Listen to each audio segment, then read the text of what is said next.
Mary, thank you for coming to Queer Intersections this morning and meeting with us. We're very appreciative of what you have done for the queer community of London, and I have amazingly fond memories of Halo Days.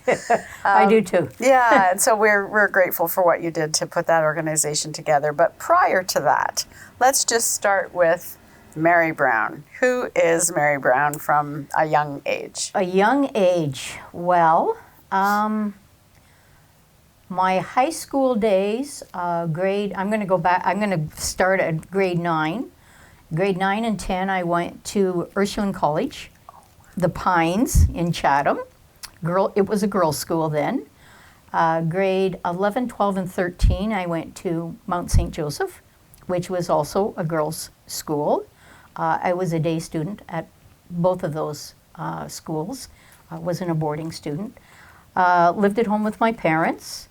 When I finished at the Mount, I went to live with my parents in St. Catharines at that time.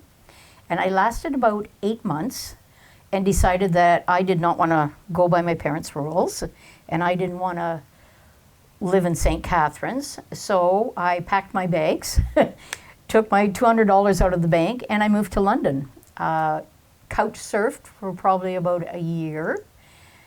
And then finally got my own apartment. I had a job with Jockey, sewing underwear. That was my first big job. Was able to pay my rent. Was dating men. And hated it. Hated every minute of it. Thought, wow, there's got to be something else. This isn't what I want. I was more attracted to their friends, their female friends, than I was actually going out with the guys. So I would say, oh, we're going out with Tom and Paul tonight, and I'd say, well, which girls are coming? And I was more interested in them. Hadn't had any sexual experience at that point. Probably around, I want to say, maybe 1970, I went to a place called Clinic Collective, which was a free medical clinic here in London. I believe it was on Talbot Street at the time. And they had counseling services there. And the counseling services were run by 2 lesbians. Wow, that was for me. So I went into this Clinic Collective. I met these 2 lesbians and said, I'm thinking that maybe I'm heading that direction. What do I do? Where do I find my people? I don't know any gay people. There wasn't, I believe at that time, any gay bars in London that I knew about. And they said, well, we have dances at the Rainbow Room on University campus. And if you're interested in going to a dance, you can come with us. And we'll take you with us, take you under our wing, and we'll introduce you to some people, and you can see what you think. Well, that was it. I never went back to men. I went to that dance. I met very, very nice people.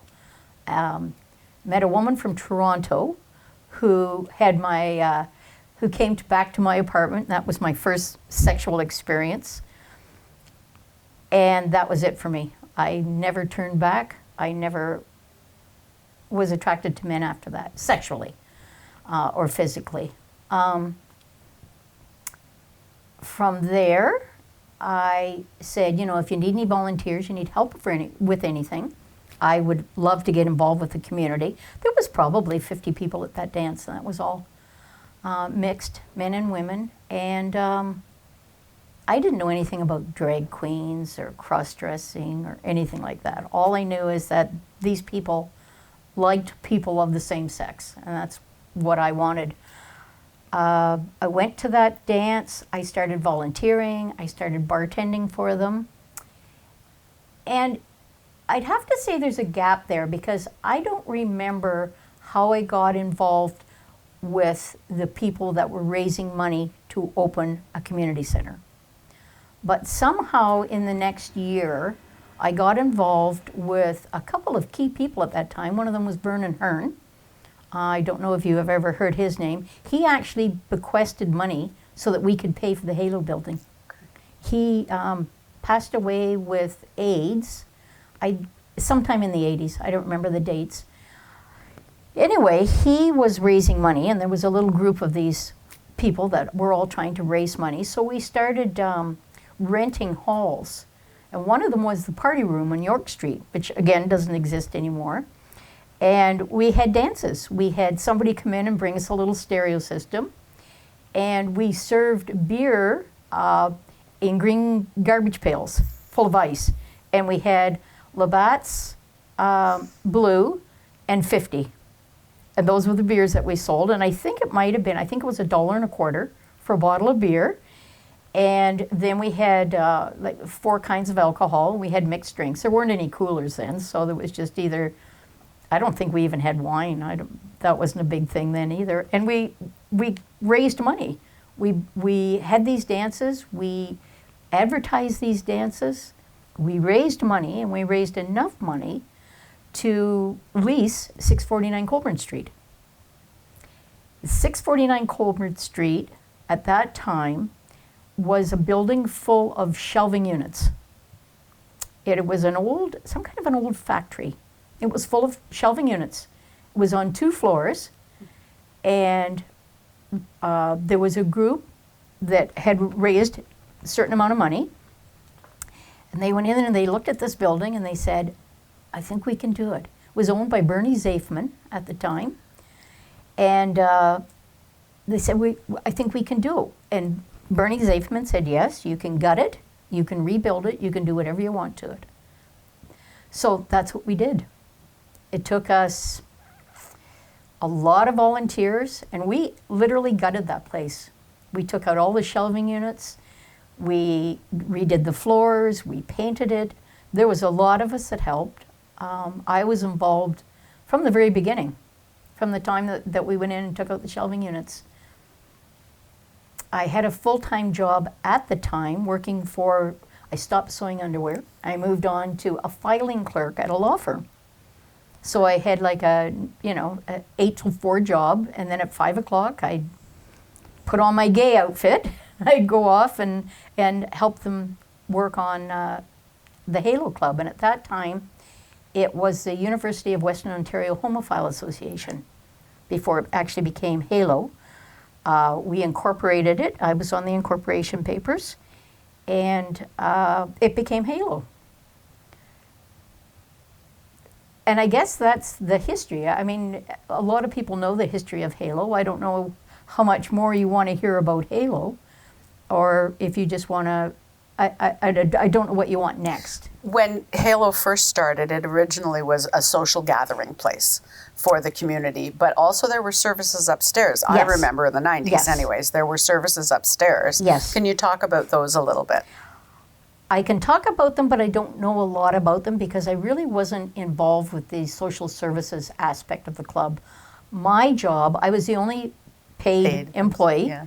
and my job was to order liquor, order beer, have it delivered, recruit volunteers to run dances, recruit DJs, make sure there was funding so they could buy music, make sure that the club, we did have a paid custodian, making sure that the club was clean inside, making sure that all of the regulations were covered.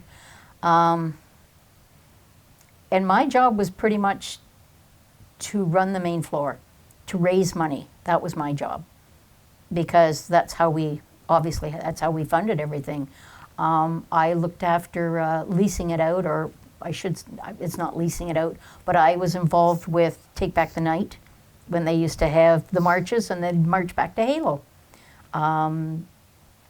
Anything that had to do with the gay community or the women's community, we pretty much gave them the club to use.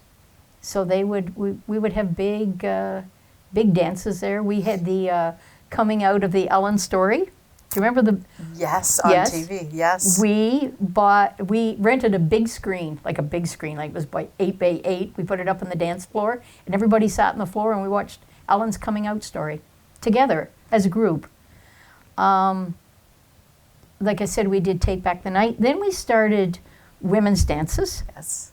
So the women's community would have some place to go. We started them Thursday nights, once a month. By the end of the women's dances, we were every Friday. And we were packed, solid. And that's what I remember. Yeah, 200 women, Yeah. easily. We had bands. We brought in a lot of live entertainment. I guess those are the things that I remember about Halo, about the community and how close-knit we were. Everybody knew everybody. And people from out-of-towners, they'd come through the door and we'd all go, ooh, there's new people here, because that's just the way it was. And you tried to make people feel welcome. And my job was just to make sure that we were open and in business and going by the letter of the law, but also being a community center as far as letting groups use the building, and pride and all of those kind of things were held at Halo for the longest time. And it was upstairs. We had coffee houses. We did Holy Unions. We had counseling in a couple of the offices. I can't remember what else was up there. Eventually, there was a lounge in the back, the Taboo Lounge. Yeah. We opened to be open during the week, so we didn't have to use such a big area. And everything was well attended. We never ever sat empty.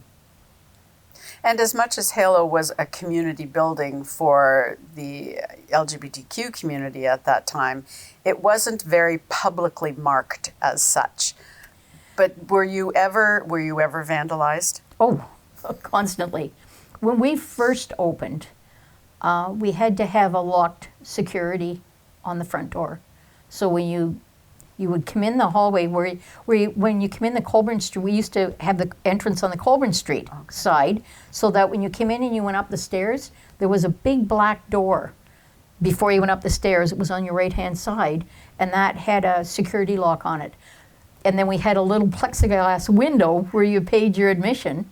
So you would come in, we would see who you were. Then if we needed your ID to be seen before you could come in, we had security right there too. We had 2 big bouncers that we hired that were there at night for us. But there was a lot of vandalism when it first opened. When it first opened, it had windows. And we had to board them up because it broke all the windows. The community, the people in the community or whoever it was, broke the windows. We had to put metal guards on them.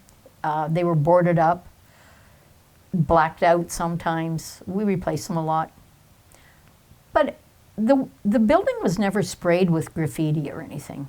Like, it was, people tried to get in, and I think they wanted to see what was inside. I don't know what they thought was in there, but it wasn't really, there was no big sign on it that said, you're now entering the gay and lesbian Halo Club sort of thing. So after it was open a few years, I think people just kind of ignored it.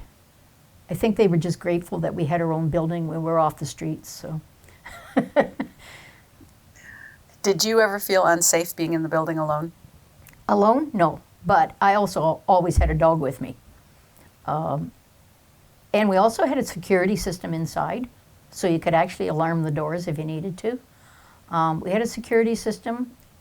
But I would say I probably never felt, and my office was down in the basement. So, but because all the doors were like literally double locked from the inside, I never felt unsafe. And I will say, as a patron going to Halo, I never felt like I was in a locked, secure building. It always felt open and welcoming because I knew the people inside. That's right. And That's they right. were my people. And, That's right. I was coming out at mid-30s with 4 kids. And, Yeah. there were other like people. And that was amazing to find, sisters to be, Yes. as a term. And that was the place. I never felt like there was that much security and that it was that locked down. And, and I remember the first Pride when we finally put the Rainbow Arch balloons up over the road and how excited that was. And, Yes. we moved out of the parking lot and we could actually walk down the street now. And, Yes. but Halo for us in those days in the 90s, that was our source of safety and comfort and learning. Yes. Just the talking you did to each other, you know? Yeah. There was a lot of learning that went on. And so I just never got that sense of it being this secure type place, you know? I think it was probably more like that in the late 70s and in the early 80s. Okay. We had to keep it very secure because obviously we weren't wanted there. We weren't wanted in the neighborhood, and a lot of people would come in off the streets. Don't forget, too, we had after hours. Right. So we would clear the tables of liquor and beer by 2 o'clock, and then we would let the youth in. And they would come in and they would dance till 4 o'clock in the morning. And that went on for a few years, back when peso was around. So we had to have quite a bit of security then, too, to make sure that they were safe. But we had a lot of volunteer staff, and we had a board of directors that they're at most of the functions. So there was a lot of security that was underlying, I would have to say. Like, you didn't know they were there, but they were there. They were watching your back. Okay. And then how out were you in the general community of London at that point? Well, unless somebody asked me if I was gay, I was just a person. I was always involved with the Pride parades. But at that point, I was at Halo full time. So I never was threatened about obviously my job was never threatened. I was just who I was. So why did Halo close? Well, I think that Halo closed because people thought we didn't need it anymore. They stopped coming to the dances. They stopped coming to the building altogether. It was the oddest thing. It was too many bars open downtown. You know, I think there was probably at that point maybe 4 gay bars, and people were divided as to where they were going to go. But, you know, it was a new gay bar. So people didn't want to come all the way to Halo, all the way down Colburn Street. They wanted to go downtown because that's where all the bars were. So you could bar hop if you were downtown. You had to get in your car and drive to Halo. And I think that people thought that Halo just wasn't needed anymore. Because we would be safe in the regular bars or the other couple of gay bars that had opened downtown. And people were becoming more and more out and outspoken and didn't worry about their safeties because they were probably, you know, 4 and 5 and 6 kids going out, or I shouldn't say kids, but 4 or 5, 6 people going out at a time, and you were safe in your little group, and they just left Halo. Halo one day was empty. And so that must have been a painful decision to make, to close it down. Yes, it was. Yeah, it was hard. I think that at some point too, the board of directors kind of gave up. Like they saw that we weren't being supported anymore, and you know, you work and you work and you work to make it what you think it should be, and all of a sudden it's not that anymore. So it's not worth it. You just stop. I mean, I would have sat there all day waiting for people to come in had it been my decision, because I just felt like, for me, it was a home. I'd been there from start to finish. How many years altogether for you? Well, that's interesting because I started volunteering there probably, I'm not sure when we acquired that building, but I'm going to say 73, 74. And Halo closed, I think, in 98. I think the official date, I think, is 2005, is it not? Not for that building. Right. Okay. Yeah. I think that building closed. You said you were there in 90. 97, 98. Yeah. Yeah, And it wasn't long after. I think it was probably, I want to say 98, maybe 99, it was done. Right. And then apparently there was another, I didn't know anything about this, but apparently there was another group called Halo downtown somewhere, but it wasn't, I don't believe it was ever a bar. I think it was more of a counseling service. I don't even know what it was, quite honestly. Okay. I didn't follow it after that. What did you do when you left Halo? I was very fortunate because one of my gay friends was looking for an assistant manager at Green Hills Golf Club. And he was the manager at the time, the food and beverage manager, and he was looking for an assistant because he wanted to move on. So I was probably unemployed for maybe 2 months. And then I was fortunate enough to find another job, and it was in food and beverage, and he was gay, and I had gay employees, and it was like I walked out of one and walked into the next one. And I stayed there for probably 8 or 10 years. And I was offered a job as a manager for 2 Tim Hortons. So I took that and became a Tim Hortons manager until I retired. And then you walked your puppies. And then I took up, like nonstop. I just kept going and going. Yes. But that's you. That's your vibrant energy that just, Yeah, I'm not a good person to sit around. Yeah. And you like to contribute. I like to contribute, and I love people. Yeah.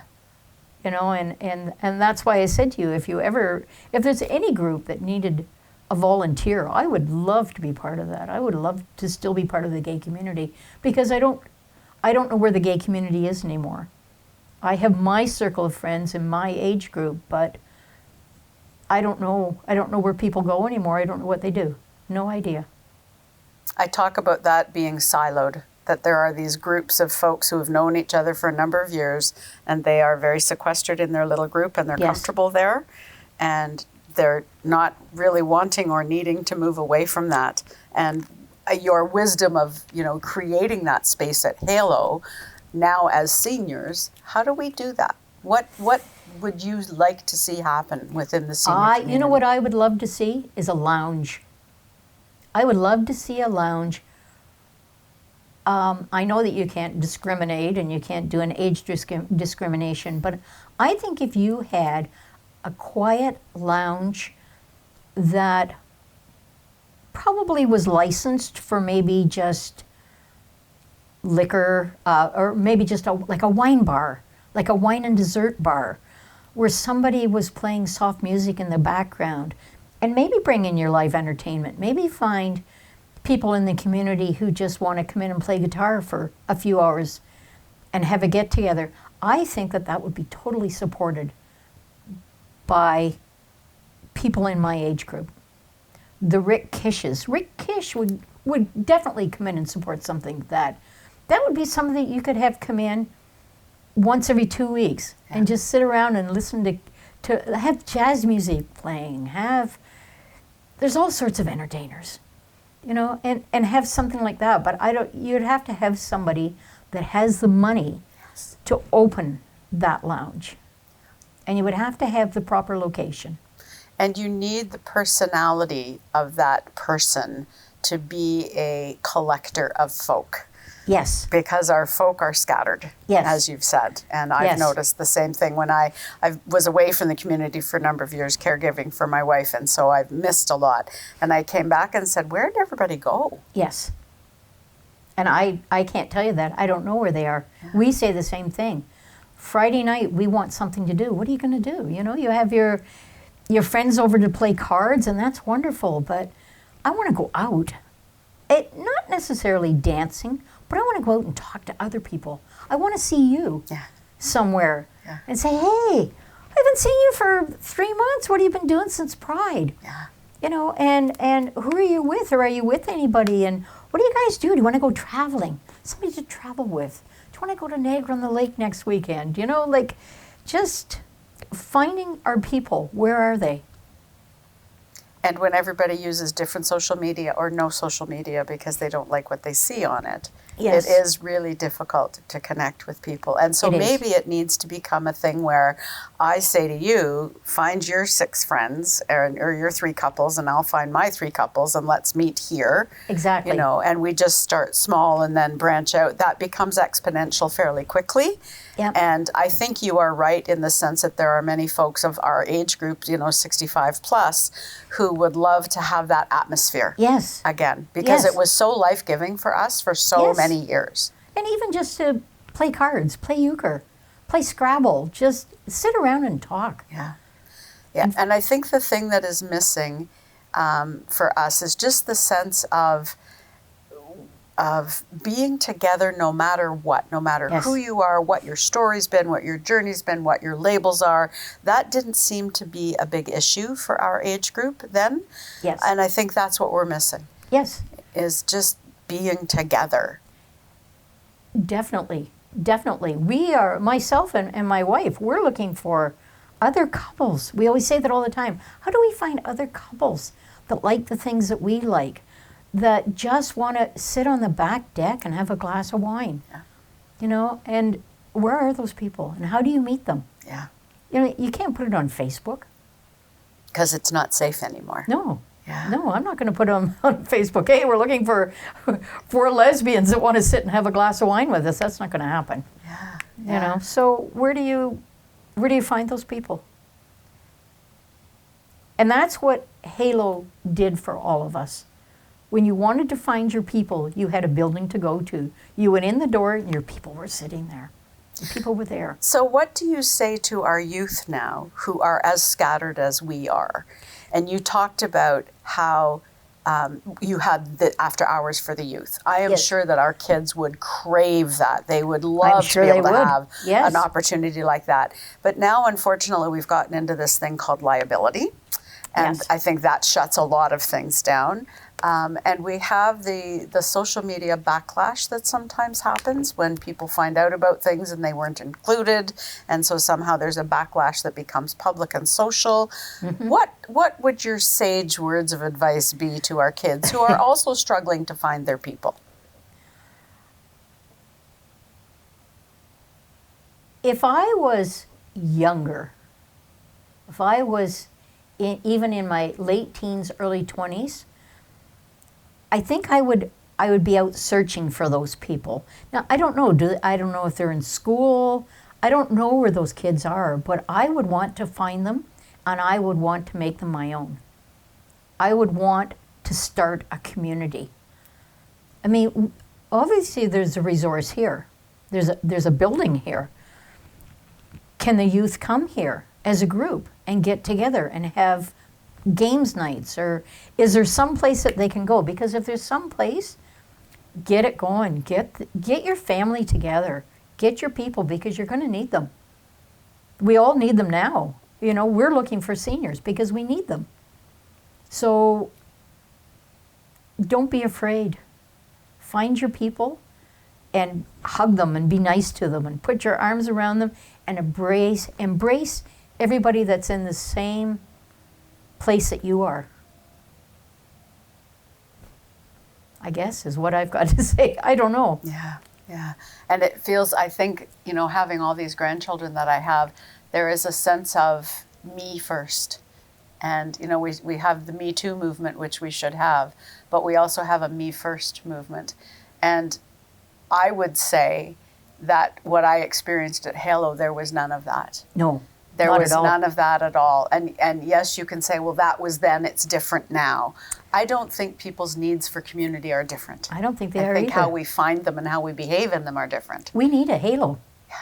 We need a halo now. And I'm sure there would be many of us that would go, amen, sister, let's do it. We need a halo right now. If we had halo the way it used to be, we wouldn't even have to have these discussions.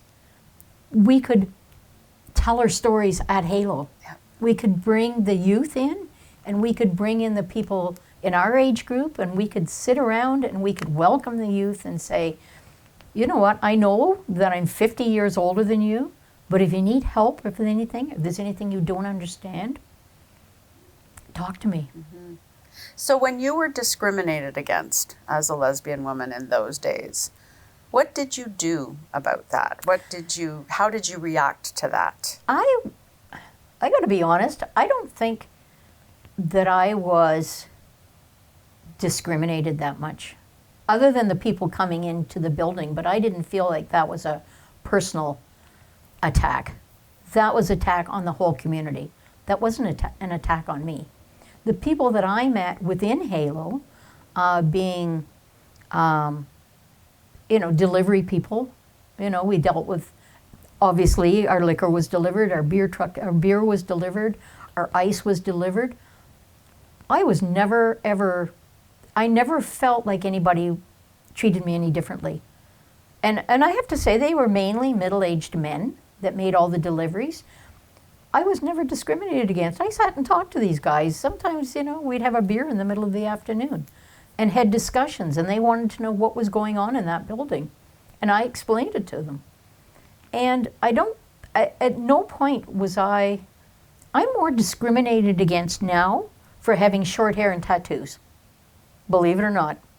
I have more discrimination now in my life than I ever did as a young adult.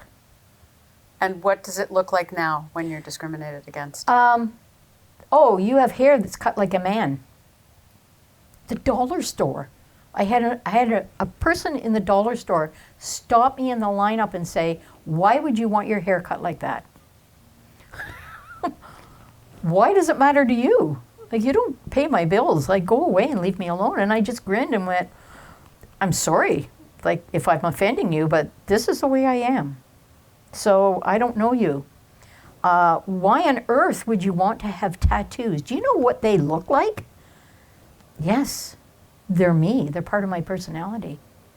I didn't have tattoos until I was 50 years old. So there was no discrimination. I didn't have short hair. I had long hair when I was at Halo. So there was no discrimination. I'm more discriminated now. And not for being gay, for being a senior and not looking like I'm supposed to look and not dressing the way I'm supposed to dress as a 72-year-old woman. And so that reality of stereotypes and basically heteronormative stereotypes still exists. Oh, definitely. As much as we think that maybe it is relaxed and maybe that we are more inclusive and welcoming and accepting, there still is a level of society that is not. Oh, for sure. And that, fortunately, I guess I would say, really doesn't have anything to do with being gay. It's how you look and how people perceive you. And if people don't like my look, then don't look at me and don't talk to me. I don't care. It doesn't matter to me anymore. And I don't know that it ever did. There was times when people would say to me, "Oh, you're getting tattoos. Do you know what they're going to look like when you're old?" And I said, "Yes, I do, because I'm already old." So, yeah, I like them. If you don't like them, then that's okay. If you don't like the length of my hair, that's okay. It doesn't matter to me. Do you think that getting to that place where you can make that decision comes with age? Yes. Yes. I'm retired. I don't care what you think of me. You know, I am never rude to people. I was taught at a very young age to always respect people, to accept people, and I always have, and I always will. So when somebody comments on your hair, you just say, "Doesn't Oh, well. matter." Oh, well, if you don't like it, don't look at me. I don't care. And I've found most times the person behind them in the same lineup is disgusted with their behavior, not mine. Okay. Interesting. What challenges do you face then as a senior that you didn't expect to face? Challenges now? Yeah, that you wouldn't have expected maybe, or that you wish you didn't have to face. I don't think that I have a lot of challenges, quite honestly. I'm very lucky. I'm in a very good relationship. I have a wonderful group of friends. I don't think I would have to say that my life is pretty good. I don't really have a lot of challenges. As it should be, right? Yes. These are your golden years. That's right. You're And- supposed to be able to enjoy your life. And I do. I enjoy my life. What advocacy were you part of? I mean, being Halo, you were advocating, obviously, but were Yeah. there any other organizations beyond Halo that you were part of that you saw as an advocacy role? I was on the board of directors with the AIDS Committee of London for a couple of years. I volunteered at the John Gordon Home for a few years.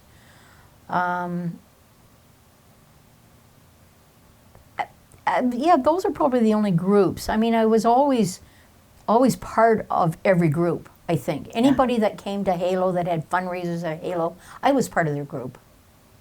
And International Women's Day, Take Back the Night, any of those kind of groups, I was part of it. And so that's your way of contributing. And that was Yes. always important to you. I think that's Yes. certainly Yes. what I knew from years ago. That was Yes. important to you then. Yeah. Yeah, absolutely. What would you say to our younger generations about getting involved in other things? It's hard for me to even comment on that because I don't know what's out there anymore. You know, do young kids want to be part of Take Back the Night? Do young kids want to be part of, you know, all of these different groups? I don't know if that's I don't know anything about the youth. Quite honestly, I don't know any young kids. I don't know any gay youth. So I guess I guess I'm tongue-tied when it comes to that because I don't know. I don't know what is open to them. I don't know what they can get involved with. I don't know. Yeah, and that's fair. That's very fair. What are your reflections on our community now, on the queer community of London? How do you see it differently, behaving differently? What's different now than it was Well, even 20 I believe years now ago? it's non-existent. Okay. I mean, if somebody, if we have friends come from out of town and they say, oh, you know, are there anything going on tonight in the gay community? No, there is no gay community. That's the way it feels to me, other than my group of friends.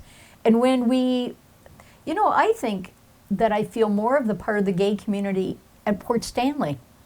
Port Stanley has a lot of gay people there. It's a small community, everybody's welcome. You know, there's pride flags everywhere, and you see lots of couples. When you come to London, I don't go downtown in London because it's not safe. I don't go to the Well because I'm just not interested in loud music, and I'm not interested in drag queens. I've been there and I've done that. I'm not interested in that anymore, and I don't know if there's anything else other than that. We stay within our own group, but if there was a community, I would love to be part of it. And so what it feels like is missing for you is a central communication system of some sort. How do you put out there? We had Halo. We Yeah. need a Halo. We need a community center that we can come and see our people and come and feel like we're part of a group. And we don't have that anymore. And I think the youth would say the same. I would like to say that the youth that I've been chatting with would say the same, that there's no place for them. There isn't. Yeah. There's no place for any of the gay community that I know of. Yeah. And QX, to be fair, QX does do things in this space. Yes. It's fledgling, it's just beginning, you know, they've had the Let's space get not a quite Yuga night year. for seniors going. Exactly. You know, we Exactly. need things. You need to get a drawing card going. And so how do we find our seniors who are become so sequestered? I think what you need to do is you need to find people like Kathleen Holland and myself who know people in the community and tell us what you want to do. Tell us what you want to get going and see if we can't tell our friends to tell our friends to tell their friends Right. and get it going. So I will tell you that on the 12th of July, there will be another Pride Retro Dance at Good. the Canadian Corps on Dundas Street. Good. That'll be the first weekend of Pride. We are hoping there will be this storytelling event during Pride. Yes. We have been very much guaranteed by the Pride Committee that there will be a shade tent, a place for seniors at the park. Oh, nice. Yep. Yeah, we've asked for that because I know that that's something people are asking for. So I think the more that we start advocating for ourselves, Yes. and I also understand that at the senior years where you're in your golden years, you don't feel like you should still have to advocate for yourself, Yes. but you do. Yes. You do, and I think that that's what I think is maybe making people feel so tired. You know, and they just don't want to be in public space anymore because it's just too hard sometimes. You have to keep working at it and working at it and working at it. And eventually you think, oh my God, I've been doing this for 50 years now. When do I get a break? When is it going to open the door for me? Who's going to open that door for me so I can walk into my community center? Because I've done it for everybody else. We need somebody to do it for us now. And I don't know who that's going to be, and I don't know how they're going to do it, quite honestly. But I I would definitely be part of it. If somebody wanted to start something, I would love to help them. I would love to be part of it. That's good to know. This is going to be public. So Yes. hopefully lots of people will listen to that story, Mary, and hear that voice that says, call me. Yes, yes. I would help anybody anytime. Yeah, I'm willing. Is there anything else that you want to share about you, about an experience, about a defining moment in your life that we haven't talked about yet? I don't think so. I think like I said, I was very fortunate. My life being a lesbian has been very easy. And it's probably harder now because there's no place to go and there's nobody else to socialize with. There's no community center. And I think for me, that is what I would love now. You know, being 72 years old, like, where can I go? Where can I meet other people? Mm-hmm. As much as you have a partner, and as much as you have a home and all of those things, you still need to be able to talk to other people. Mm-hmm. And I think my friends get tired of listening to me. After a while, they're like, oh, Mary's here again. Like, what are you guys doing? Can we do something, you know? So I think that we just need a community again. For the young and for the old. We all need it. That multi-generational space would be amazing. Oh, That's certainly my dream. yes. Yeah. And hopefully we'll see it before we're gone. That would be sweet. Yes. That would be. Mary, I want to thank you. I love listening to your stories. Your energy has always been inspiring, especially thank you. because you are vertically challenged as myself. And I very much appreciate that drive that you have, the Yes. vision. I appreciate your kindness.